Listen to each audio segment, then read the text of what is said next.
දිව්‍ය ලෝකෙන් චුත වෙලා මනුස්ස ලෝකේ ආපු අය ඔයාලට අනුකම්පාවෙන් එදා ඥාති දෙවිවරු ඔයාලට දුන්න අවවාදේ දැන් කරනවද?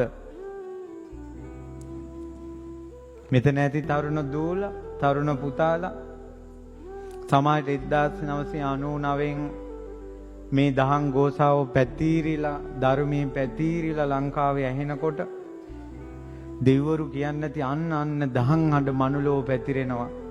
ඔයා ගිහිල්ලා මනුස්ස ලෝකෙ ඉපදිලා සද්ධාවේ පිහිටවන්න, ධර්මය අහන්න කියලා එවන්න ඇති මෙහෙට. මේ ලංකාවේ බණ ඇහෙන ප්‍රදේශවල අම්මලාගේ කුසවල් වලට එවන්න ඇති. දැන් ඉපදුනාට පස්සේ ෆෝන් එක ඔබ ඉන්නවා. කෙල්ලෙක් මත් එනහිනවා. මොකද්ද වෙලා?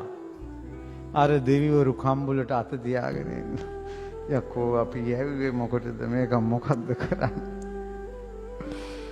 කට්ටියක් කොරියාවේ පනින්න දඟලනවා. කට්ටියක් රුසියාවේ පනින්න දඟලනවා. කට්ටියක් සෝමාලියාවට යන්න දඟලනවා.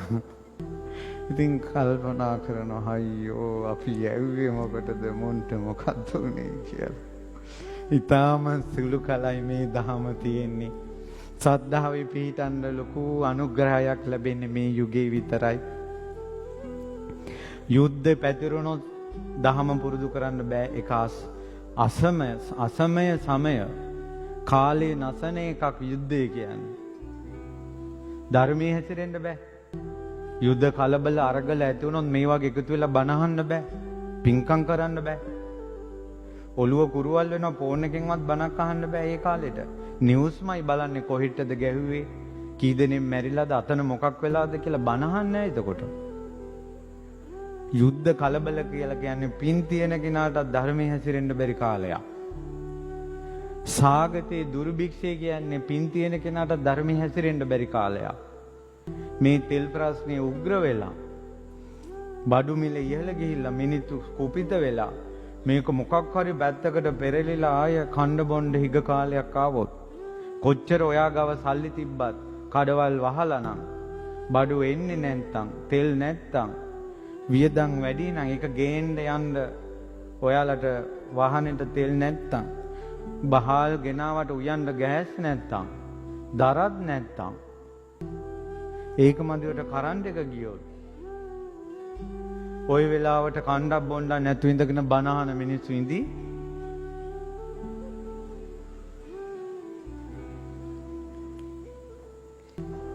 පහන තියෙනකොට කියනවා, මුල් දවස් ටිකේ කියනවා තෙල් ඩිංගිත්තක් දාපල්ලා, තෙල් ගණන්. ඔයාලා තියෙන බුදු පහනට තෙල් අඩු කරන තැන ඉඳලා ඔයාගේ සද්දාව අඩු වෙන්නේ. ඊට පස්සේ කියනවා හැමදාම පහන තියන්න ඕනේ නැහැ, පොයේ දවසට පහනක් තියමු. එතකොට හිතෙනවා පහනක්වත් පත්තු කරගන්න විදිහක් නැහැ, වියදම් සැරයි. ඒක එන්න කලින් ධර්මයේ හැසිරෙන්න කිව්වා. එදාට මොනවා වුණත් මේ අහපු අද මේ බණ අහන එක ඔයාට පවක් නෙවෙයි. ඔයා මේ ධර්මයේ හැසිරෙන එක ඔයා දුගතියට ගෙනියන එකක් නෙවෙයි.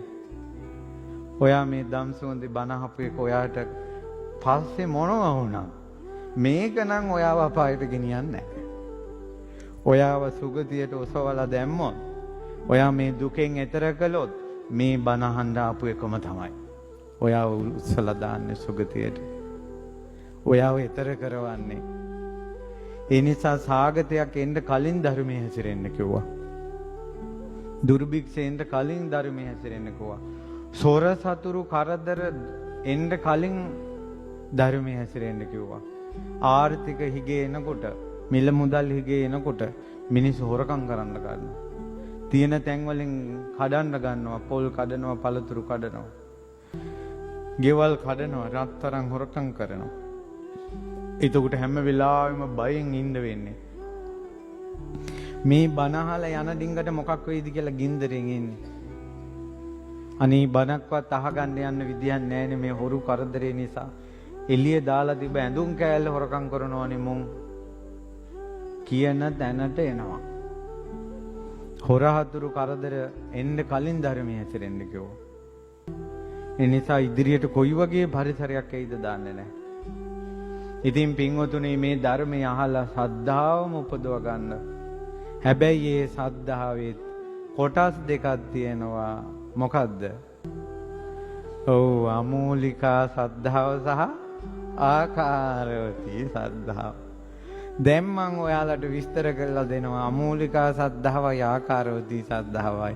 ඉස්සෙල්ලා මොකද්ද විස්තර කරන්න ඕනේ? අමූලිකා ශ්‍රද්ධාවද ආකාරවතී ශ්‍රද්ධාවද? ආකාරව අමූලිකා ශ්‍රද්ධාව වැඩිපුර තියෙන එක. අමූලිකා ශ්‍රද්ධාව කියන්නේ මෙහෙම. ඒක තියෙනවා චංකි කියන සූත්‍රයේ විස්තර කරනවා. සෙය්‍යතාපි භාරද්වාජ අන්දවේනි පරම්පරා සංසත්තා පුරිමෝපි න පස්සති මජ්ජි මෝපි න පස්සති පච්චි මෝපි න පස්සති. භාරද්වාජ අන්දයන්ගේ වැලක් යනවා. කියන්නේ අන්දයෝ ටිකක් අත් අල්ලගෙන යනවා. දැකලා තියෙනවද? අතින් අත අල්ලගෙන අන්දයෝ ටිකක් යනවා. ඉස්සරහින් යන එක්කෙනාට පේන්නේ නැහැ. මැදින් යන කෙනාට පේන්නේ නැහැ. පිටිපස්සෙන් යන කෙනාට පේන්නේ නැහැ. අන්දයෝ එකතු වෙලා හැරමිටි වලින් අල්ලගෙන යනකොට ඒව මේවකෝ භාරද්වාජ අන්දවේනෝපමම් මඤ්ඤේ බ්‍රාහ්මනානම් වාසිතානම් සම්පජ්ජති. බමුණන්ගේ කතාවත් ඔය වගේ. ඉස්සරහින් යන කෙනක් දන්නේ නැහැ, පස්සින් යන කෙනක් දන්නේ නැහැ, මැදින් යන කෙනක් දන්නේ නැහැ. තංකින් මඤ්ඤති භාරද්වාජ නනු ඒවං සම්තේ බ්‍රාහ්මනානම් අමූලිකා සද්ධා සම්පජ්ජති. එතකොට බමුණන්ට බමුණු ආගම ගැන තියෙන අමූලිකා ශ්‍රද්ධාව ඉස්සරහින් යන කෙනාට තේරෙන්නේ නැහැ. මැදින් යන කෙනාට තේරෙන්නේ නැහැ. පස්සින් යන කෙනාට තේරෙන්නේ නැහැ. මං කියන්නම් උදාහරණයක්. බුදු පිළිමයකට ස්වීක්වීන්ස් අල්ලලා බුදු පිළිමයක් පූජා කරන රත්තරන් පාට ස්වීක්වීන්ස් අර පොඩි පොඩි පබළු අල්ලලා අල්ලපු එක්කෙනා දන්නේ නැහැ ඇයි මේ විකුණන්න තියෙන පිළිමෙට ඇයි මම මේ පබළු ඇල්ලුවේ, මේකේ ආනිසංසය මොකක්ද, එහෙම ඇල්ලුවොත් මොකක්ද වෙන්නේ කියලා එයා දන්නේ නැහැ. ඒ වගේ එකක් දැකලා අම්මා කෙනෙක් උන්දත් අල්ලනවා. එයා දන්නේ නැහැ. එයා කරනවා බලාගෙන ඉඳලා ඊළඟ කෙනත් කරනවා. එයා දන්නේ නැහැ. අමූලිකා ශ්‍රද්ධා. ස්වීක්වීන්ස් අල්ලල්ලා පිළිම පූජා කරන එක අමූලිකා ශ්‍රද්ධා. කරන්නේ නරක හිතකින්ද හොඳ හිතකින්ද? ඒ නිසා ශ්‍රද්ධාව කියන වචනේ පාවිච්චි වෙනවා. මුල් නැහැ. ඒ ශ්‍රද්ධාව මුලක් නැහැ. ස්වීක්වීන්ස් අල්ලලා බාට දෙකක් බුදු සිරිපතුලට කියලා බාට දෙකට ස්වීක්වීන්ස් අල්ලනවා. හැඩතල දානවා. ඒක කරපු කෙනා දන්නේ නැහැ මොකටද මම මේක කරන්නේ. ඒක බලාගෙන ඉඳලා පූජා කරනවා, බලාගෙන ඉඳලා ඊළඟ එක්කෙනා කරනවා, එයා දන්නේ නැහැ. ඇයි මම මේක කරන්නේ? තව එක්කෙනෙක් කරනවා, එයා දන්නේ නැහැ. අමූලිකා ශ්‍රද්ධා. ඔන්න රුවන්වැලි සෑයට යනකොට මල් සෑයක් පූජා කරලා අපිත් එකක් පූජා කරමු. අර කරනවා දැකලා ඉඳලා එයා කරනවා. ඒතර එයාගෙන් ඇහුවොත් ඇයි මල් චෛත්‍යය පූජා කරන්න කියලා එයා දන්නේ නැහැ. එයා කියන්නේ රුවන්වැලි සෑය තිබ්බා අපිත් පූජා කරනවා. එයා අර්ථය දන්නේ නැහැ. ඒතර එයා මේ සෑය පූජා කිරීම අමූලික ශ්‍රද්ධා. නරක හිතකින්ද මෙයා කළේ හොඳ හිතකින්ද? හොඳ හිත නිසා ශ්‍රද්ධා. හැබැයි අමූලික. පැහැදිලි නේද මම කියන එක? ඔන්න ඖෂධ වට්ටියක් අරගෙන ඒකේ කොළ බොල පාවට්ට කොළයි, ඉහාතා වාරිය කොළයි, ඊළඟට ජාපාල කොළ තියන්නේ නැහනේ. තියෙනවත් ඇති. කලබලෙට ඔය කොළ ටික කඩ මේවත් බෙහෙතක් බං අර ජීවක වෙදතුමා කියලා තියෙන බෙහෙතකට ගන්න නැති දෙයක් ලෝකේ නැහැ කියලා. එතකොට එයාගෙන් අහනවා ඇයි මේ විදිහට කොළ බොල පූජා කරන්නේ? එතකොට එයා කියනවා ඔය මිනිස්සු පූජා කරන්නේ. ඒ අපේ අටපිරිකර පූජා කිරීම පවා ඒකයි. ඇයි මේ අටපිරිකරේ පූජා කරන්නේ? මොකද්ද අර්ථය? කියලා ඇහුවොත් Tamanda දෙන්න උත්තරයක් නැහැ. පැහැදිලිද? කරන්නම් වාලේ කරනේ වැඩ කටකට පින්කම් වලට ගොඩාක් දුරට මේ පදනම වෙන්නේ අමූලිකා සද්ධාව. ආකාරවතී සද්ධාව කියන්නේ මොකද්ද? ඒකත් බලමු. මොකද්ද ආකාරවතී සද්ධා?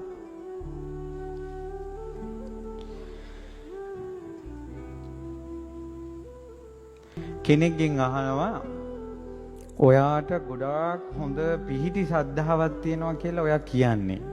බුදුරජාණන් වහන්සේ සම්මා සම්බුද්ධයි, ධර්මයේ ස්වාක්කාතයි, සංඝයා සුපටිපන්නයි කියලා මනාව ඔබ තුල ශ්‍රද්ධාවක් පිහිටියා කියලා ඔයා කියන්නේ කොහොමද? එයා මෙන්න මේ විදිහට කියනවා නම් ඉදාහං ආවසෝ යේන භගවා තේනුපසංකමින් ධම්මස් ශ්‍රවණාය. මම බුදුරජාණන් වහන්සේ ළඟට බණ අහන්න ගියා. තස්ස මේ භගවා ධම්මං දේසේති උත්තරුත්තරින් පනීත පනීතං කන්න සුක්ඛ සප්පටි බහන. මට බුදුරජාණන් වහන්සේ උතුම් විදිහට ප්‍රනීත විදිහට හොඳ නරක ගැන මට ධර්මයේ දේශනා කළා. යතා මේ කන්න සුක්ඛ සප්පටි භාගං තථාහං තස්මින් ධම්මේ අඤ්ඤාය. ඒ බණ කියනකොට මටත් ඒ ධර්මයේ අහගෙන ඉන්නකොට හොඳ නරක තේරුණා. අඤ්ඤාය ඉදේකච්ඡන් ධම්මං ධම්මේසු නිට්ඨංගමං. ඒ දේශනා කරපු ධර්මයේ ඇතන් කරුණු මට අවබෝධ වුණා.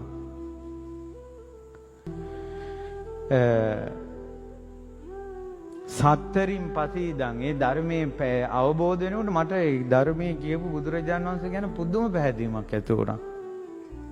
සම්මා සම්බුද්ධෝ භගවා බුදුරජාණන් වහන්සේ නම් සියල්ල අවබෝධ කළා. ස්වාකාතෝ භගවතා ධම්මෝ ධර්මයේ නම් මනාව දේශනා කරපු ධමයක්මයි. සුපටිපන්නෝ සංඝෝ සංඝයා මේ උතුම් ප්‍රතිපදාවේ අනුගමනය කළා වැඩියා කියලා මට පැහැදීමක් ඇති වුණා. යස්ස කස්සචි භික්කවේ යම් විදිහකට මහණෙනි ඉමේහි ආකාරේ ඔන්න ඔය ආකාරයට ඉමේහි පදෙහි ඔය පදයෙන්ම ඉමේහි ව්‍යංජනෙහි ඔය වචන වලින්ම තථාගතේ සද්ධා නිවිට්ඨා හෝති මූලජාතා පතිට්ඨිතා. තථාගතයන් වහන්සේ ගැන සද්ධාව මුල් බැසගෙන පිහිටියොත් අයං උච්චති භික්කවේ ආකාරවතී සද්ධා. ඕකට තමයි කියන්නේ ආකාරවතී සද්ධාව කියලා. දස්සන මූලිකා ධර්මයේ දැකලයි සද්ධාව ඇති වුනේ. දල්හා දැඩි සද්ධාවක් අසංහාරියා සමනේනවා බ්‍රාහ්මනේනවා දේවේනවා මාරේනවා බ්‍රහ්මුණාවා කේනචිවා ලෝකස්මි. දෙවියන් මරුන් බමුන් සහිත ලෝකේ කාටවත් හොලවන්න බෑ. තේරෙන භාෂාවෙන් අමූලිකා සද්ධාව කියන්නේ ආකාරවතී සද්ධාව කියන්නේ මොකද්ද? ධර්මයේ අහද්දින් ධර්මයේ අවබෝධ වෙනකොට හිතේ ඇති වෙන සද්ධාවට තමයි මොකද්ද කියන්නේ? ආකාරවතී සද්ධාව කියන්නේ. පින්කම් දැකලා ඇති වෙන සද්ධාව ආකාරවතී සද්ධාව නෙවෙයි. ඒක සද්ධාවක් වෙනස් වෙන්න පුළුවන්. මේ පින්කමට වඩා හොඳ පින්කමක් දැක්කොත් ඔයාගේ කටින්ම කියවෙනවා අරවා මොන පින්කම්ද කියවෙනවද නැද්ද? ඔයා දුන්න දානේ ගැන ගොඩාක් සතුටු වෙලා ඉන්නකොට ඔයාට වැඩිය දෙගුණයකින් තව කෙනෙක් දන් දෙනකොට ඔයාලගේම කෙනෙක් කියනවා අපි දුන්න දාන මොනවද බං කියලා තමන්ගේම දානෙට ගරහනවද නැද්ද? ආකාරවතී සද්ධාව කියන්නේ ධර්මයේ අහද්දින් ධර්මයේ අවබෝධ වෙනකොට වැටහෙනකොට ධර්මයේ තේරෙනකොට තමයි ආකාරවතී සද්ධාව ඇති වෙන්නේ. දැන් මට කියන්න ආකාරවතී සද්ධාවට ගොඩක්ම සමීප කාරණාව චෛත්‍ය වන්දනාද පූජාද වන්දනාද ධර්ම ශ්‍රවණයද? අපිට මේ පින්කම් වලින් වැඩි අපිට ශ්‍රද්ධාවෙන් නිවනට උපකාරී වෙන්නේ ආකාරවතී ශ්‍රද්ධාවද අමූලිකා ශ්‍රද්ධාවද? මේ මනුස්ස ලෝකේ අපි කරන සියලු පින්කම් අතරින් නිවනට ගොඩක්ම සමීපම පින්කම මොකද්ද? ධර්ම ශ්‍රවණේ. ධර්ම ශ්‍රවණේ තමයි නිවනට ළඟම පින්කම.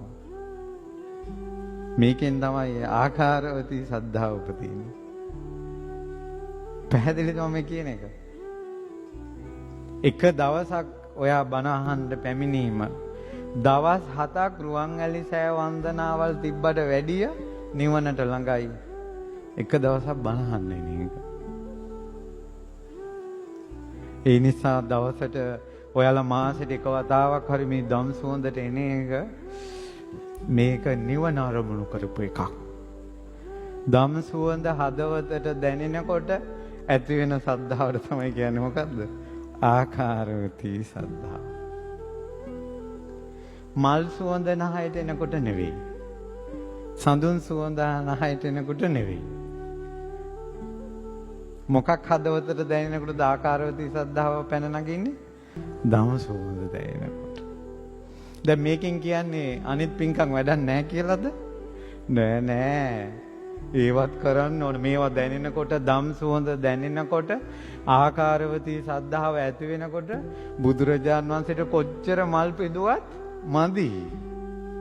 බුදුරජාන් වහන්සේට කොච්චර වැන්දත් මදි. එයාට බුදුරජාන් වහන්සේ හොයාගෙන යන්න හිතෙනවා මහසෑය වඳින්න. එතකොට තමයි උපදින්නේ සද්ධාව. එතකොට එයාට මල් දෝතක් තිබ්බත් ඇති. එයාගේ අතේ මල් චුට්ටක් වුණාට සද්ධාව ගොඩායි. සද්ධාව අඩු වුණාට පස්සේ මල් ටිකක් බිම වැටුණත් අවුලක්. අමාරුවෙන් මල් ටිකක් ගෙනාව ඒකත් මේකයි දැම්ම බිම කියලා. පැහැදිලිද?